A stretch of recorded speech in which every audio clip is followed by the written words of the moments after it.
Highlights of 20th and 21st century in Asia.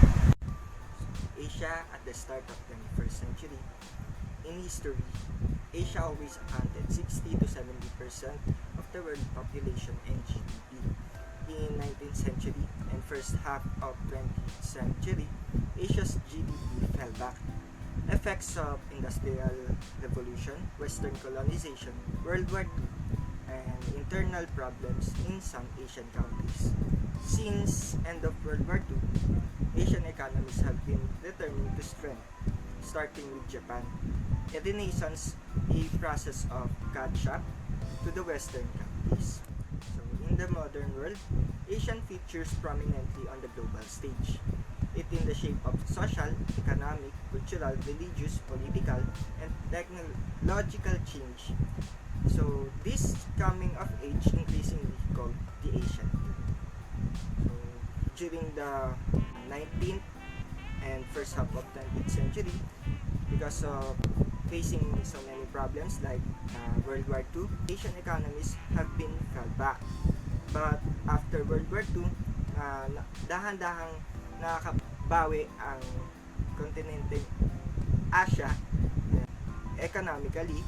Then during 20th and 21st century, so meron siyang assessing Asia's developmental progress. So Asia experiencing three transformation: economic, social, and political. So economic transformation, so very impressive but still work in progress. Social transformation are also impressive, but gender discrimination remains a big problem. Then, for political transformation naman, democracy in Korea and Taiwan is commendable, but all political or governance indicator is weak in Asia. So, focus muna tayo sa economic transformation from low-income to high-income economies. So, the decade between 2000 and 2010 was especially transformative, with the number of low-income countries in developing Asia falling by more than half and the number of lower middle income economies rising by around half. The pace of change also outstripped other regions, with developing Asia taking average of 13 years to move from lower middle to upper middle income status. As you can see dito sa graph, yung blue, it shows the high income economies, then upper middle income economy, yung green, then lower middle income economy naman ang yellow. Then yung red, yun na yung lower income economy. Next, small to major economies in the global economy. So China, India, and Indonesia become economic superpowers. They now have market power, financial power, and military power. But their power is due to large population, not economic sophistication. So, no major Asian economy has caught up with the world leaders like US and Germany in terms of GDP per capita. And Asia's large economies like China, India, and Indonesia still have very long way to go. And during naman sa pangunguna ni Barack Obama sa US, a Trans-Pacific Partnership trade talks naman ang naganap sa Japan, na nag-led sa Japan sa pangungunan, kumbaga sa kontinenteng Asia, nangunguna ang Japan pagdating sa International Trade and Investment Office. So ayan. Next is agricultural to manufacturing and service-based economies. Economic growth is driven by labor or workers, capital for investment, and for productivity naman, innovation is the key. So for labor, has two dimensions: quality and quantity. So education sa East Asian countries like Singapore, Japan, Taiwan, Macau, Vietnam, Hong Kong, China, and Korea, education is the key to labor quality. Yan. Mas nagfo-focus sila sa education para sa quality, not only for quantity. Kasi kilala naman yung China, like China, sa malaking bansa na meron ding malaking populasyon. So, hindi lang quantity, kundi kasama din ang quality. Yun nga. Kaya mahalaga yung education. Then, the aspect of capital investment, public infrastructure, foreign investment, and ease of doing business. So, alam na naman natin kung ano yung mga higit na nangunguna pagdating nga sa investment. So, yun nga yung Japan. Next is low-tech to high-tech economies. So, China wants to be technologically independent from US. So, China wants to dominate new emerging technologies, AI, advanced robotics, semiconductors, and 5G, etc. Na meron pa silang firewall sa China. Then,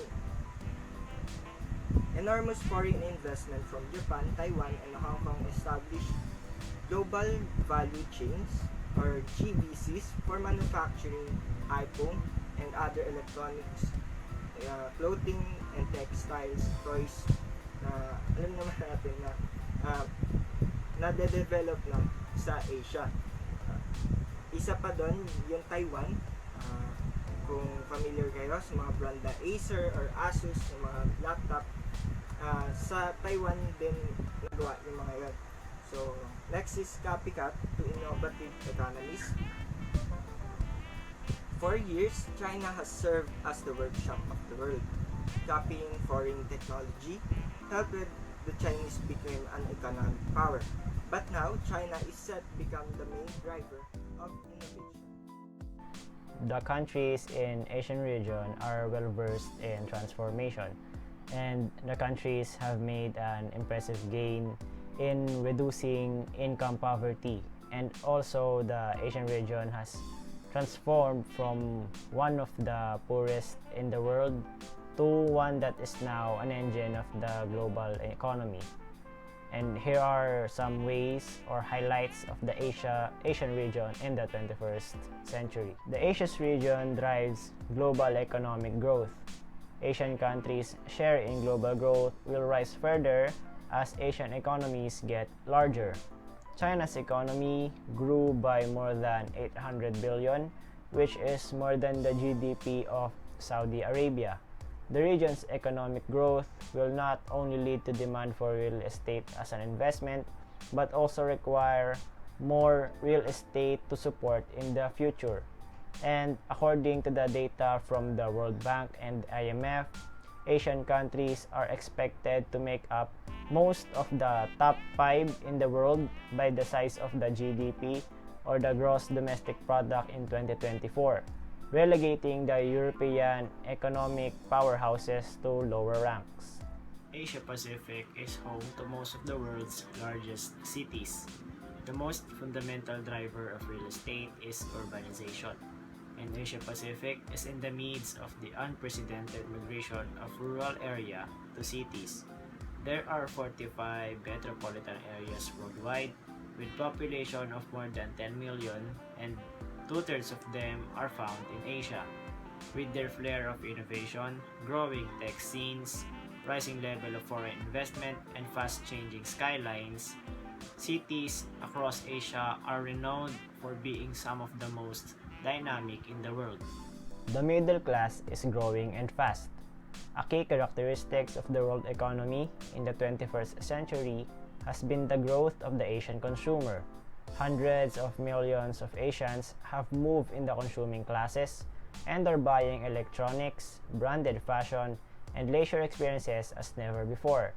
As rapid economic growth has reduced poverty across Asia, the middle class has grown rapidly in size and spending power. Huge infrastructure is in demand. The majority of Asian countries requires a substantial amount of spending directed towards infrastructures that will allow them for growth in their economies. Like power is needed to spur manufacturing, water is needed to sustain industry and the people, and transport networks are required to facilitate the movement of materials and manufactured goods and people. And according to World Bank, the Asia accounts for more than half of global infrastructure demand. There are more billionaires in China than in the United States. Asia became home of the highest number of billionaires in the world. China is leading, outnumbering the United States. And according to the Hurun Research Institute, estimates that there are more billionaires in Greater China, which has 658 billionaires, compared to the United States with 548. Many of China's super rich made their fortune in real estate, and India has the next highest number of billionaires with 104, taking the 5th spot in global ranking behind Germany and the United Kingdom. And one of the ways the Chinese people are amassing their wealth is through the stock market, and much of wealth creation still lies within the food and beverage sector, real estate sector, and mostly technological sector. Like for example, the Tencent and NetEase. Asia is a growing force in technological innovation. Japan has been an innovator for decades, and now China is ahead of global rivals in a number of fields. It is by far the world's largest and most advanced e-commerce market and has pledged to take a lead in artificial intelligence or the AI technology. Asia is also home to some of the most promising and innovative corporate giants like Samsung and Alibaba. Harnessing the power of innovation has been a central element that has powered the region's rapid growth. Asia's demographic dilemmas. Over short periods of time, many factors affect demographics. War, peace, natural disaster, government policies, and etc. So over the longer term, for much of human history, world population fairly flat. High birth and mortality rates, little change in population. So we all know na 60 to 70% ng world population ang meron sa Asia. And also pagdating sa GDP. Then came the Industrial Revolution, dramatic increase in population due to demographic transitions. We have 4 transitions. First, demographic transitions is decline in mortality rates thanks to nutrition and hygiene results in increase in youth population. Mortality rates is the death rates. So, as youthful population advance to working age, creates potential for demographic dividend if they are educated and jobs are available. Kagaya nga na sinabi ko kanina, labor has 2 dimensions, quality and quantity. So, pagdating sa quality is, ulitin ko, is pinapahalagan nila education, napakahalaga ng knowledgeable with experience, ganun. And also for quantity, yung youthful population that advance to working age. So next demographic transition is the second. Women's fertility rates decline in tandem with urbanization, better education, improvement in women's rights and prosperity. Then the third transition occurs, demographic bulge, advanced into retirement age. So this reduced share of the working age population and represents a demographic tax. So share of retirement or retired population increased by higher life expectancy thanks to improved healthcare and healthy lifestyles. So fourth transitions, many countries see fertility rates fall below the replacement of 2.1 children per woman. So this exacerbates population aging. It ultimately leads to a declining population. The question is, why are fertility rates below 2.1? Kagaya ng bansang China na mayroong malaking populasyon, nagpatupad sila ng batas na one-child policy. May malaking epekto pagdating sa populasyon sa buong mundo. So that's all for Asia at the start of 21st century. Now that you have learned about the Asia at the start of 21st century, the next topic is about the recovery of Southeast Asia.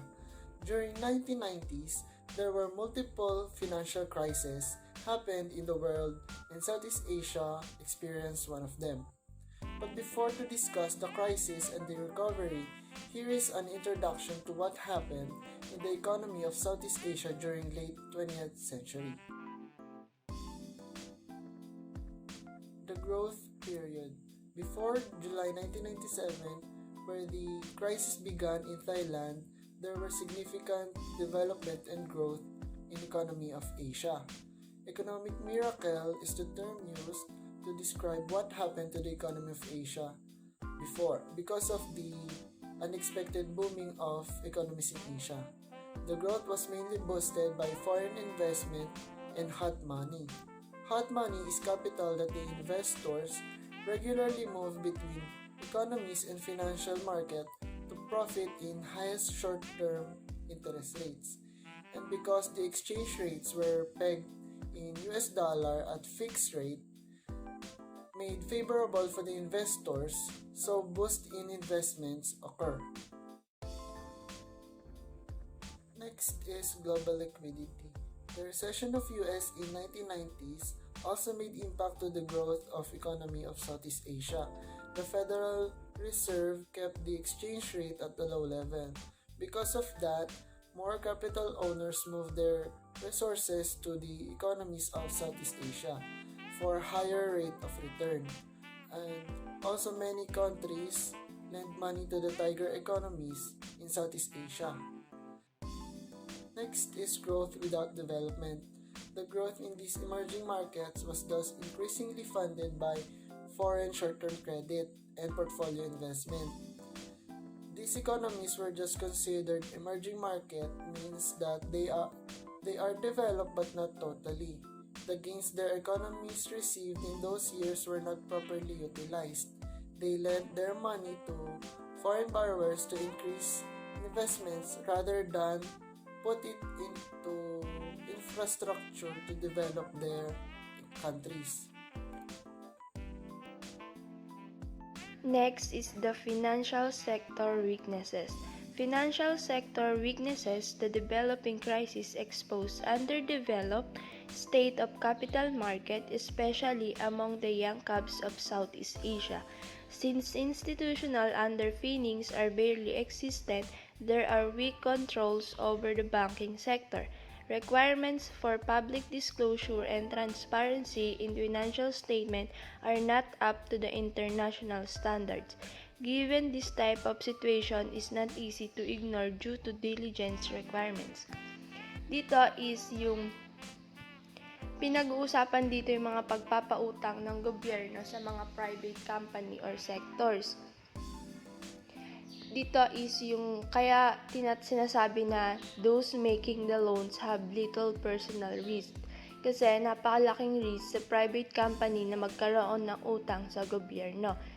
O kaya, yung pangalawa is yung government official pressured banks to make loans. Ito naman yung mga tao sa gobyerno na ginagamit ang status nila para makautang sa bangko for their own benefits. Once na magkaroon ng problema ang nangutang, pwedeng ipakulong ng bangko ang loaner kahit na government official o sino pa man. There is always a personal risk.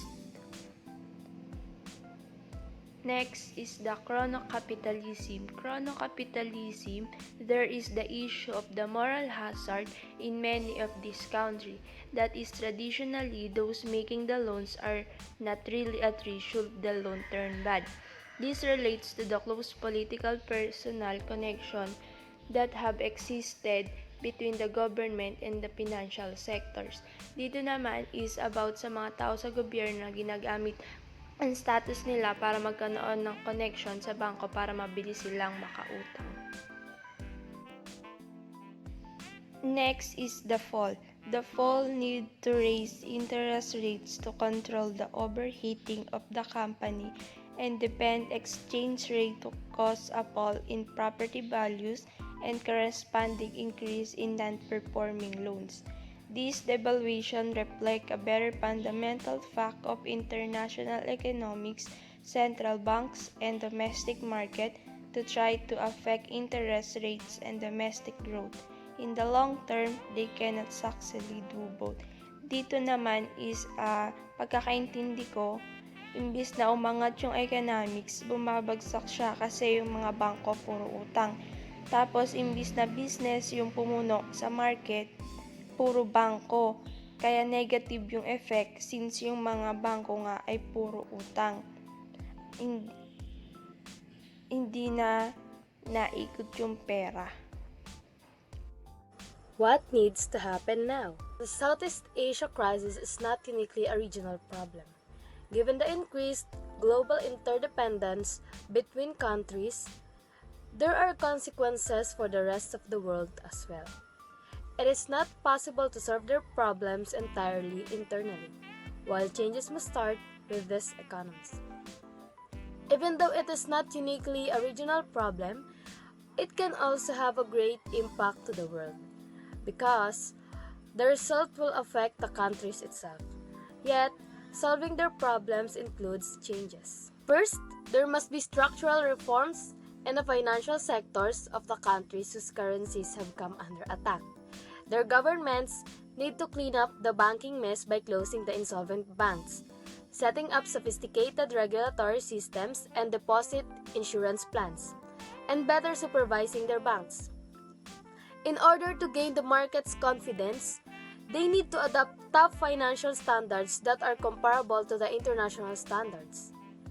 This crisis contradicts from many previous ones because it is not government debt that is the issue here. The problem is more a matter of overextension of private lending, albeit lending which is closely tied to government activities and pressure.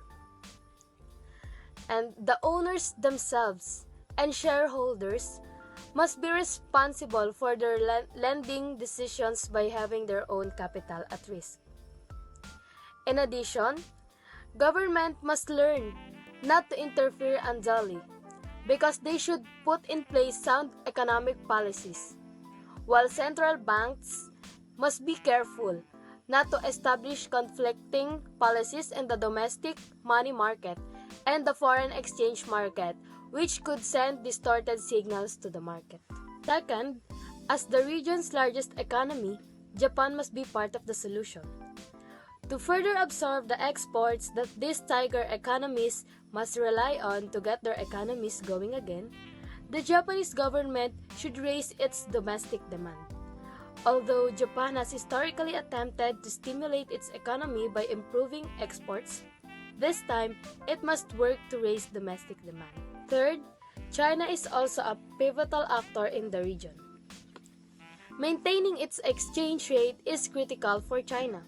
This would entail a degree of sacrifice, considering that sluggish growth and higher unemployment rate are likely to follow. It would only worsen the issues if China decides to devalue the yuan to succeed in the export markets. Fourth, the industrialized world, including United States and Europe, must provide an open market and help these economies get back on track. For certain domestic producers, this would mean a rise in the trade deficit for a while, and strain on rates and earnings. Finally, the International Monetary Fund must keep its focus on providing liquidity and not rely on bailing out these economies. The International Monetary Fund must insist that, as a condition of obtaining IMF assistance, these countries face profound structural changes that are needed in their financial sectors. Some claim that we are just at the outset of the Asian crisis and that the true repercussions are only starting to take place. The reality that most Asian firms are approaching their fiscal year end is among the major concerns. Deadlines are linked to these deadlines on several big loan extensions and outstanding financial arrangements. In exchange, this may eventually lead to further bankruptcies, further straining the banking system and destabilizing the capital markets. A significant disturbance to the economy may be a dampening impact on the entire world. Yet, the ASEAN countries have to learn the ruthless reality of globalizations and be willing to work on the political and economic reforms. So, the economies of Southeast Asia also hold multiple strengths. The reality remains that their economic macro basics are still good. With every crisis comes opportunity. Investors must focus on long-term fundamentals. Economic success in this region depends on governments as well as investors, making and keeping their long-term commitments. Even though crisis is not a time of intense difficulty, it also opens another opportunity for every people. And keeping their long-term commitments must depend on government to also have an economic success. China as an economic giant. China has come a long way since the establishment of the People's Republic of China from a poor agrarian society, now emerged as an industrial powerhouse. So, first let us discuss the history of China's economic development. So, if we look back in 70 years ago, China is a predominantly agricultural country where the majority of its population living in the countryside and more than 80% of the Chinese live in absolute poverty. Also, Mao Zedong proclaimed the People's Republic of China on October 1, 1949. Under the leadership of Mao Zedong, China maintained a centrally planned or command economy. The state directed and controlled a large share of the country's economic output. The state set production goals, controlled prices, and allocated resources throughout most of the economy. In 1950s, China individual household farms were collectivized into large communes. In 1960s and 1970s, the central government undertook large-scale investment. To support rapid industrialization, the central government undertook large-scale investment in physical and human capital. Private enterprises and foreign investors were generally barred. Because the central goal of the Chinese government was to make China's economy relatively self-sufficient. And also, foreign trade was generally limited to obtaining those goods that could not be made or obtained in China. The policies created distortion in the economy since most aspects of the economy were managed and run by the central government. There were no market mechanism to efficiently allocate resources at kakonti lang yung incentives sa mga firms, worker, at farmers to become more productive or be concerned with the quality they produce since mainly focused doon sa production goals na siniset ng government. China's economy suffered significant economic downturns during the leadership of Mao Zedong. The first one is Great Leap Forward. This Great Leap Forward is a campaign emphasizing agrarian to industrial transformation via communal farming system. However, the plan failed, causing an economy breakdowns and the deaths of Chinese people in the Great Chinese Famine. So, this Great Leap Forward is a 5-year plan to improve the economic prosperity of the People's Republic of China. So, this plan was centered around 2 primary goals. The first one is collectivizing agriculture and widespread industrialization with 2 main targets and increasing grain and steel production. But the Great Leap failed miserably that led to great famine and massive killings. And the next one is the Cultural Revolution. So as an attempt by Mao Zedong to regain power and support after the failures of the Great Leap Forward. However, this was another plan that backfired, causing millions more deaths by violence and crippling the Chinese economy. So Mao argued that the Cultural Revolution was necessary in order to get rid China of all capitalistic influences and to get rid of what he called the 4 olds, the old culture, the old habits, the old beliefs, and the old customs, which he felt counter-revolutionary and holding the nation back. So, ang unang ginawa ni Mao is pinasarado niya lahat ng school at nagkaroon ito ng impact sa China as young people in large numbers came out and joined what became known as Red Guard. So, itong mga Red Guards na to is inattack at hinaras na yung mga teachers intellectuals, and eventually ordinary people, they suspected of undermining the communist system. So itong Cultural Revolution, hindi siya naging matagumpay at nag-lead ito sa violence at causing millions death of Chinese people. The Cultural Revolution ended in 1976 with Chairman Mao's death. In 1979, China launched several economic reforms under the leadership of Deng Xiaoping. The first reform is agricultural farmers are allowed to sell crops on open market. So this reform concentrated on agricultural production in system. The central government initiated the price and ownership incentives for farmers, and they were able to sell a portion of their crops on the free market. And the next reform is the government establishes 4 economic zones, the Xiamen, Shenzhen, Zhuhai, and Shantou, to encourage foreign direct investment and boost export and begin the importation of high technology products in the country. Citizens encourages to start their own business, and also additional coastal regions and cities were designated as open cities and development zones to test more free markets reforms and to offer tax and trade incentives attract foreign investment. And also the state gradually eliminated the price controls on a wide range of products. And also trade liberalization was also a major key to China economic success. Removing trade barriers, China trade and investment reform as well as incentives led to a surge in foreign direct investment, which served as a major source of China's capital growth. Hi, good morning. I am Hannah Iruma. Today I will report about the China's economic growth reforms from 1979 until the present. And to 1979 to 2018, China's GDP averaged from 9.5. That means that China has an ability to double its economy for every 8 years. And China's economy has grown substantially faster than during the pre-reform period, and for that most part has avoided the major disruptions. And China's GDP from 1979 to 2018, and then to 2008, the global economic slowdown had a significant impact in the Chinese economy. And in early 2009, China's media reported that 20 million migrant workers had lost their work because of financial crisis. This happened in 2008, which had fallen into 6.8% every year. And because of that crisis, China's government responded to that issue by implementing a $586 million of simultaneous package aimed largely at funding, infrastructure, and loosening monetary policies to increase bank lending.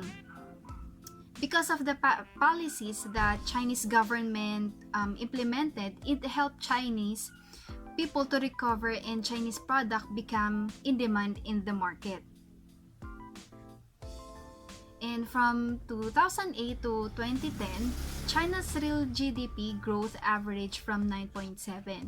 And however, the rate of GDP growth declined slow for the next 6 consecutive years, falling from 10.6% in 2010 to 6.7% in 2016. And the real GDP ticked up to 6.8% in 2017 but slowed to 6.6% in 2018, although it rose to 6.8% in 2017. The IMF's April 2019 World Economic Outlook projects that China's real GDP growth will slow each year over the next 6 years, falling into 5.5% in 2024. A lot of economists warned that the growth of China could slow anytime if the two states, the China and the United States, continue to impose punitive economic measures against each other, such as the tariff hikes that resulted from U.S. action under Section 301 and Chinese retaliation.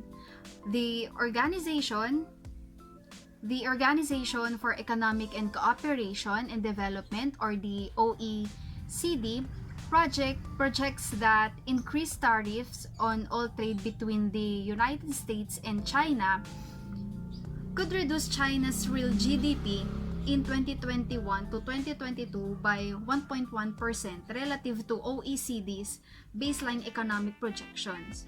Causes of China's economic growth. There are two factors. Number one is the large-scale capital investment, finance large domestic savings from foreign investments. And then the number two is the rapid productivity growth.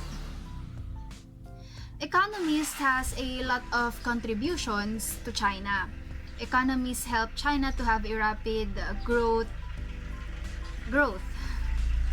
to their economy. And next, economic reforms led to higher efficiency in the economy, which boosted output and increased resources for additional investment in the economy. China has historically maintained a high rate of savings. In 1979, when reforms were initiated, domestic savings as a percentage of GDP stood at 32%.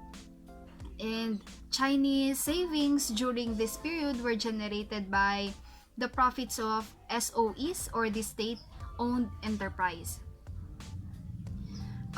which were used by the central government for domestic investment and financial changes, which include the decentralization of financial generation driven to significant development in Chinese family investment funds as well as corporate reserve funds. Okay. And then as a result, China's net investment funds as a rate of GDP is the most elevated among major economies. So as I have researched that they limited their capitalism and focuses more on the investments. And the expanse level of residential reserve funds has empowered China to back at all level of venture. And in reality, China's net residential investment funds levels distant surpass its residential speculations level, which have made China an expensive net worldwide money lender. Okay, a few financial specialists have concluded that efficiency picks up, for example, increments in effectiveness have been another major figure in China's fast financial development.